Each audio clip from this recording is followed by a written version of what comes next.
Kentucky just got themselves ranked to in the AP poll for the first time. They did it because they beat Florida pretty convincingly, actually. They beat Florida at home 33-14. Florida had to get some points in garbage time to make it not as bad as what it really was. So Kentucky is in the top 25 for the very first time. We've had them power rated for quite some time now. I think we might have Kentucky in the top 15, top 20 ourselves. And they're taking on a Georgia team.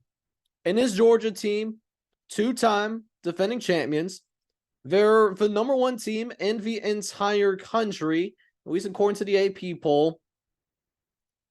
And they have a 22-game winning streak active as of right now. However, looking at this Georgia Bulldog squad, they really haven't been as impressive. It's just clear that this is not the same Georgia team that we saw the last couple of years. I mean, they struggled against South Carolina. South Carolina, mind you, almost allowed literally double-digit sacks against North Carolina in the opener. Then in their road game against Auburn, Auburn was in the lead going into the fourth quarter. They needed to make a comeback happen in order to ultimately win the game. Now, they were able to do that, but at the same time, man, Georgia has been a little too close for comfort in their first couple of games. And now they're back at home, and they have a top 25 opponent. I think this is the first time in a little bit that we actually seen a top 25 team go into Athens, Georgia. Because, well, I guess, except with Tennessee last year, but hasn't been a lot of premium home games in Athens, Georgia. That's going to change here. Kentucky ranked number 20. And this game does have big implication as well. We're talking about an opportunity to put yourself in the driver's seat to win the SEC East, because these two teams right now, they are tied for first in the SEC East. So whoever wins this game, not only is it going to be a nice boost to the resume, but also they'll get that inside track to go to Atlanta. And that's big right now, because I'm looking at the landscape of the SEC right now. I don't think you could look at any team at this current moment, either in the East Division or in the West Division, and say to yourself, that's a lock to go to Atlanta. I think Alabama is starting to separate itself a little bit over in the West, but Georgia, while they've been undefeated, they haven't looked great in doing so. They've struggled to cover the spread. I don't think they've covered the spread once. So that tells you how Vegas feels about this Georgia team right now. So the line has it as Georgia. That being said, Georgia is still a 2-touchdown favorite over Kentucky.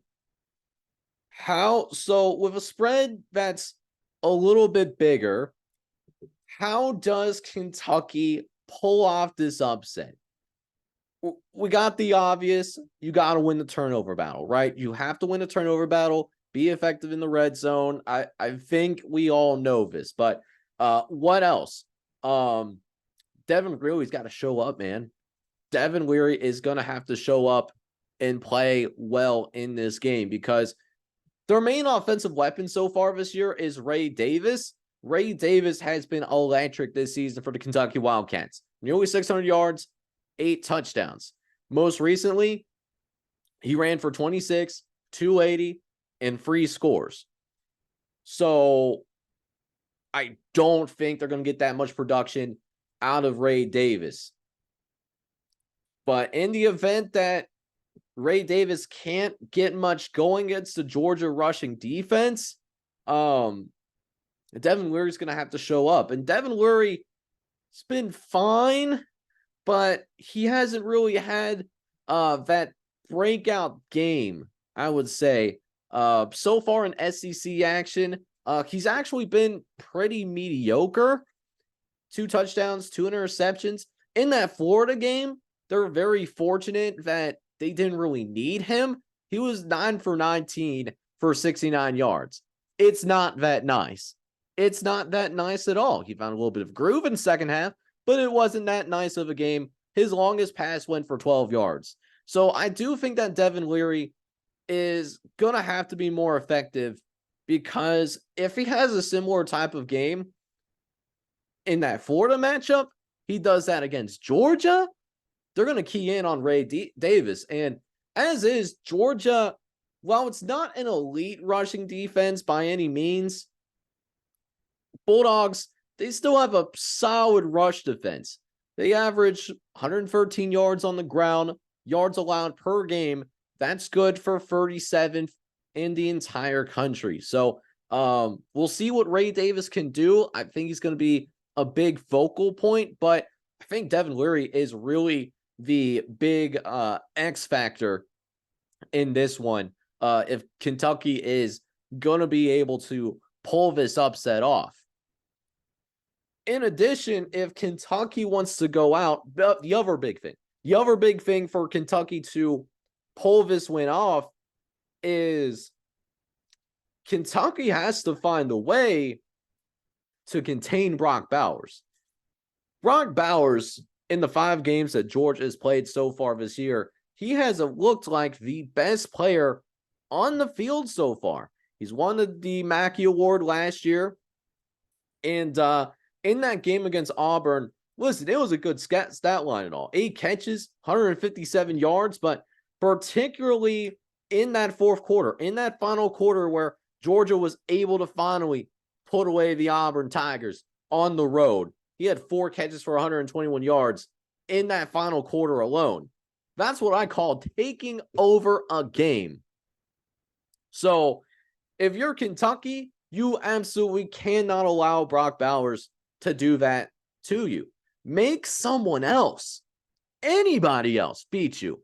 Don't let Brock Bowers be that guy. Now, who could Kentucky turn to possibly stem the tide? Sorry if I was gonna cough, but that didn't happen. Maybe we need another drink from the water real quick. Oh, that feels so good. Maybe they could turn to someone like a Trevin Wallace. He's going to be motivated for sure.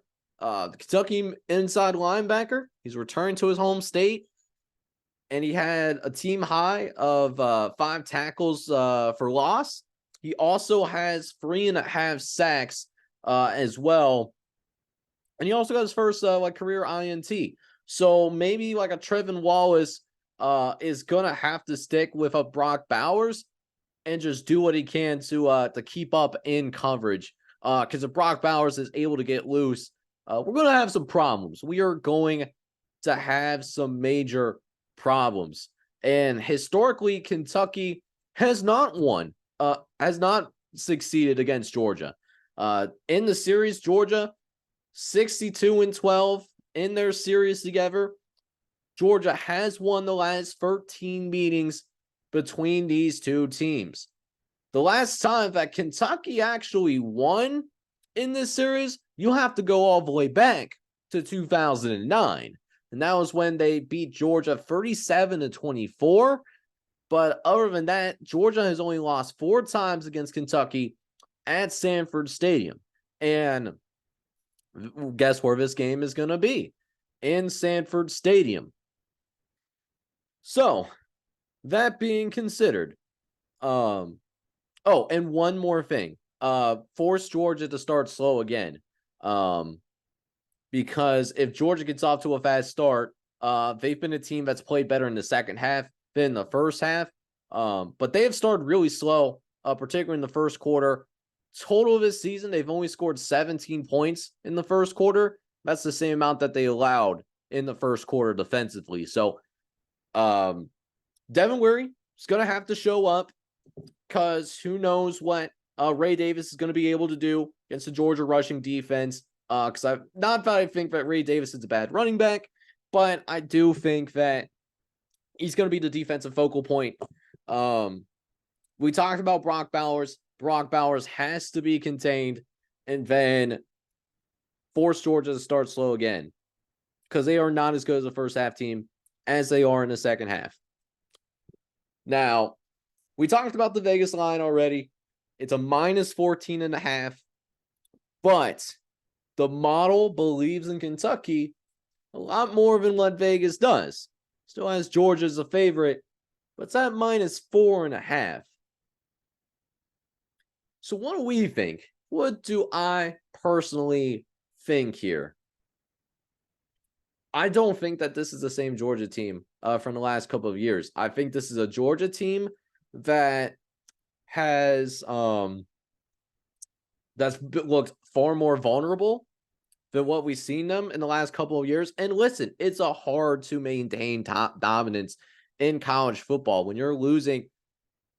At least prior to the transfer portal being popular, you're losing 25 to 30% of your roster. It's probably more than that now as we move on this era of NIL, as well as the transfer portal becoming far more popular.